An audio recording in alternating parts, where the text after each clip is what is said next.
Hey guys, welcome back to my channel.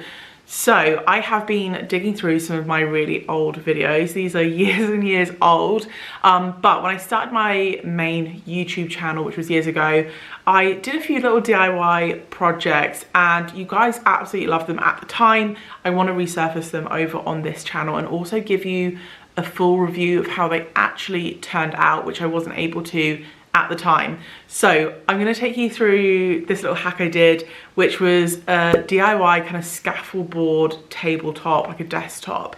And yeah, I'll show you how I made it and then I'll give you a bit of a review of how it actually turned out. Our office is quite big and square, and we wanted to just have a kind of built-in desk along that wall there.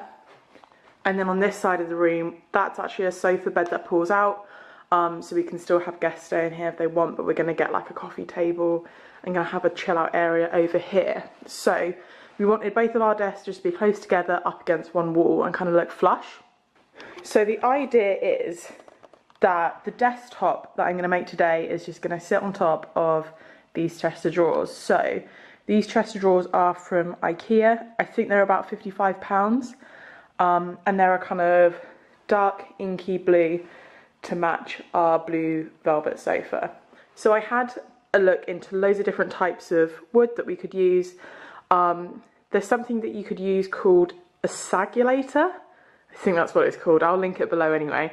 But it kind of, you put in what wood you're going to use, what you're going to put on it. So we're going to put like monitors on it, and it calculates whether it's going to sag or not. So that was a massive thing for us because originally I was looking at plywood, and we would have had to get really thick plywood to be able to hold big monitors and things like that.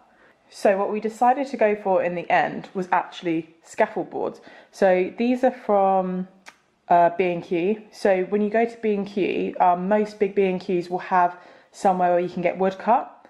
So we just picked up all our scaffold boards, took it to the cutting area, and he cut the boards exactly the dimensions I wanted, which is perfect. We got 6 boards, which came to about £90 for a solid wood worktop, which really isn't that bad. You can get reclaimed boards, but I wanted new ones just because I knew someone would be able to cut them to size. So if you've got a saw, you could just buy really cheap reclaimed ones and they'd still be perfect. So we obviously couldn't get boards to go the full width. So I measured from this wall to that wall, obviously divided it so we could have 2 different desktops. So we've got 3 planks to go here, which we're going to fasten together, and then we'll have a separate desktop here with 3 planks to go together. So there will be a seam in the middle, but it's not that big a deal. And then also what we've got from IKEA are these to fasten underneath. They're basically cable tidies, so all of our kind of extension leads and cords will all be hidden in the cable tidies. So the kind of look I'm going for, I'll drop an image in, is I still want the wood effect. I'm obviously going to sand them down, make them look nice and stain them. Still want the wood effect, but slightly grey, because we've got these grey chairs. So these were from somewhere called Atlantic Shopping, I think.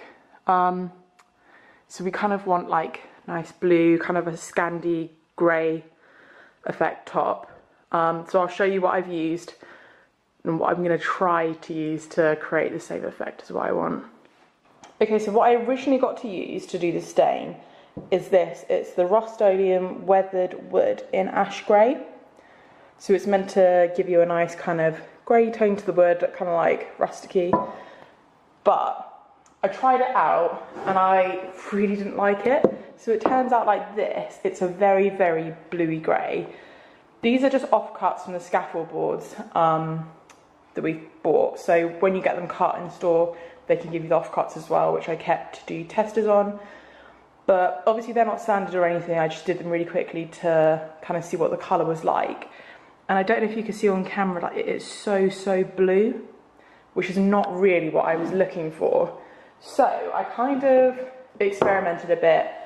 I also had this left over from when I did some signage for my sister's wedding. So it's just Коврон wood dye in Georgian medium oak, which is really good. I tried to find this in a grey and they don't do it, they only do wood colours. So I've got loads of samples and I went through, so I tried watering down the grey even more. So this one's 75% grey, 25% water. This one's 50-50. So as you can see, even when it's watered down, it's still very, very grey. This was a mix of the 𝐬𝐪𝑯𝘬𝘴 wood dye and the grey, so 50-50 ratio on those, but that was too brown. That was just the 𝐬𝐪𝑯𝘬𝘴 by itself. So as you can see, it is a really nice, if you're looking for a kind of medium oak colour, I would really suggest using that because it is really good. But obviously that's just not what we're looking for. So then I kept on mixing up, so that's 75% grey, 25% of the 𝐬𝐪𝑯𝘬𝘴 wood dye, which is still a bit browny, and this is 6 parts of the grey, 1 part of the wood, still a bit brown for our liking. This is 6 part grey, 1 part of the wood stuff, and then 3 parts water, which is still a bit brown.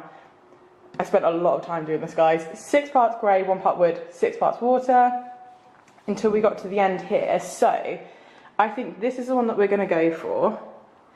I'm not sure if you can see on camera, but you can still see the wood effect come through it. It's 8 parts of the grey, 1 part of the wood, and 6 parts of water.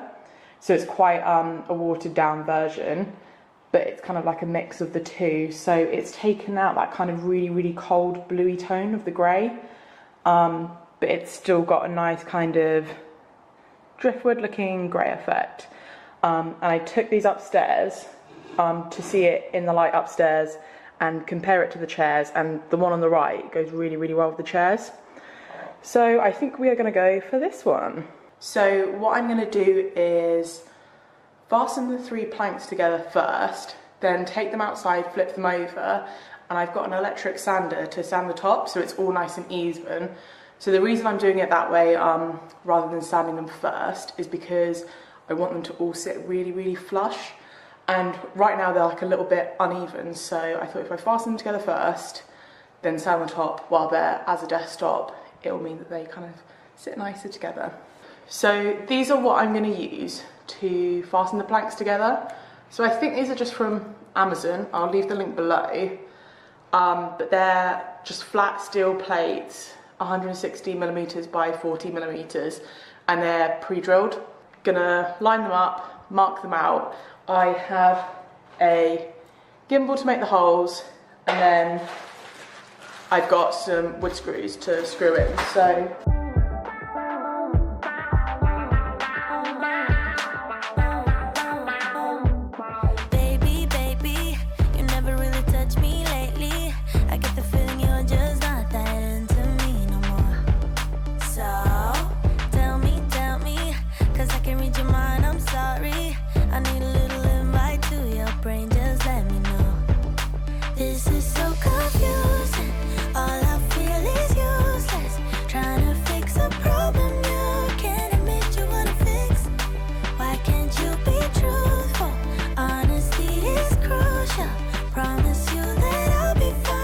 are both of the desktops all screwed together, so I thought I'd show you.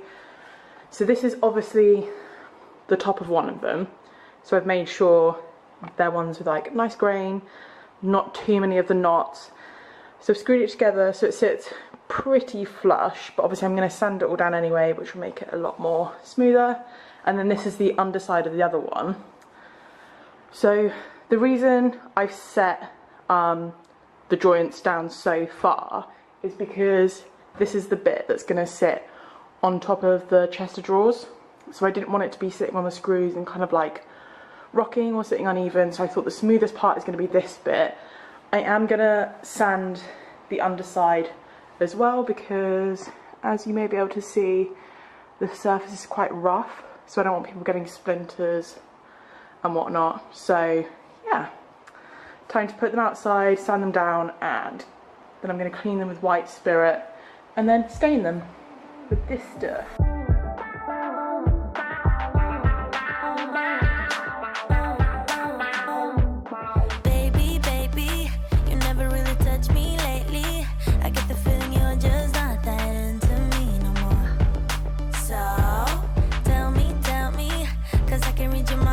Sorry,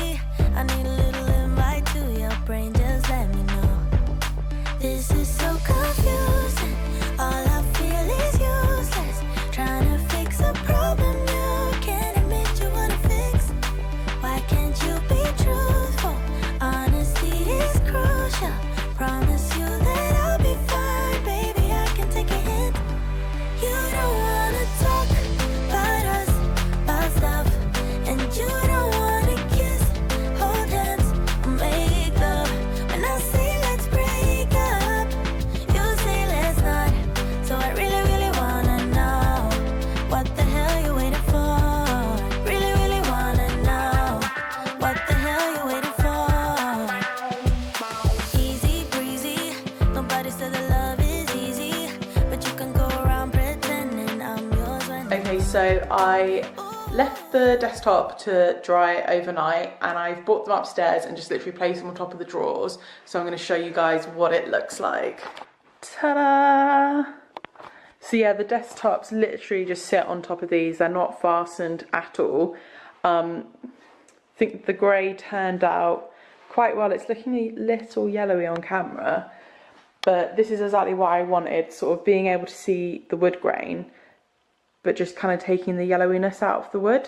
Also, what I think I'm going to do is buy a massive piece of Perspex, because you can get it cut to size online, and it just means that the top of the desk is going to be really, really smooth when we want to use like our mouse and stuff.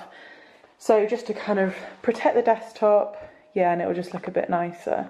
But I'm really, really happy, and all in all, so the wooden planks were 90 quid for 6 of them, and then the stain was like £10 for the grey one, which you can buy from 𝘱𝘬𝘮𝑒, and the other one was like 8 quid from 𝐵&Q. So it's if you want a massive built-in desk, or even just a little built-in desk, it's definitely a really, really cheap way of getting like a hardwood wood desktop. I think that's turned out really well.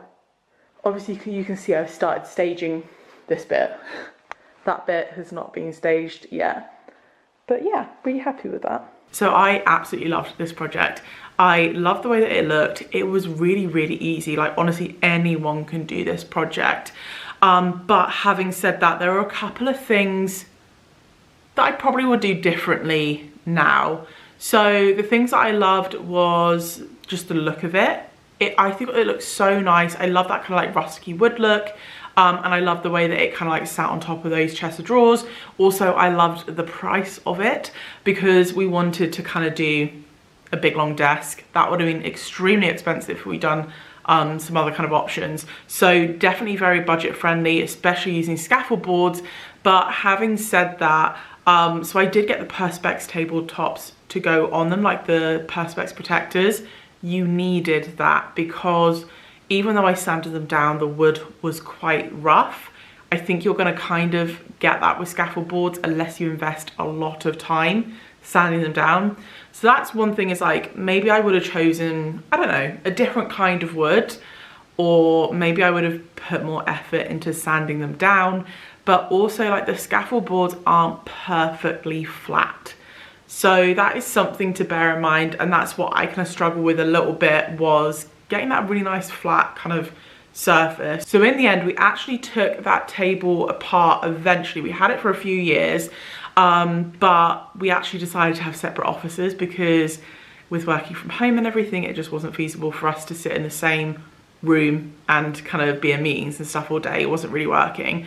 We decided to separate the desks. So I got myself a smaller desk downstairs, but I actually ended up repurposing the scaffold boards for a different project in the garden. And what we ended up doing for Steve's desk is we kept those blue drawers, but instead we actually just got a piece of worktop from IKEA, which was super, super cheap, and just put it on top of his drawers.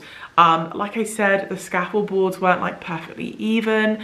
So yeah, I thought that was like a better option. So I did love the way that they looked, and like the texture and the color and everything. I thought it looked so good, but practicality wise, it wasn't quite there for me. So if you guys want to do a similar project, honestly, you can just get a worktop from IKEA. I think the one that we got, I will link it down below, it was like 50 quid or something. So it was still really affordable, and yeah, it's just a little bit more practical to have as a day-to-day workspace.